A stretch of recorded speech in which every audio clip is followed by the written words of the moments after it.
যেমন আহিরিনীরা দূর গ্রাম থেকে তাদের পসরা সাজিয়ে নিয়ে আসে, আর তার উপর ঝুঁকে পড়ে লুব্ধ ক্রেতার দল, তেমনি আমাকে বিলিয়ে দেবার জন্য যারা উন্মুখ হয়ে বসে আছে তারা আমার পতির পরমাত্মীয়, আর আমাদের যারা বিলিয়ে দিচ্ছেন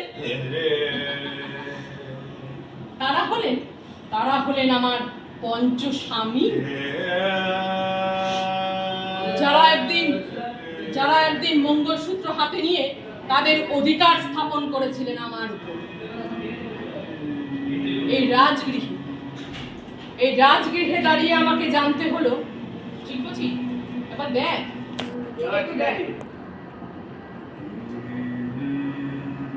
সভাগৃহে আমি জানলাম,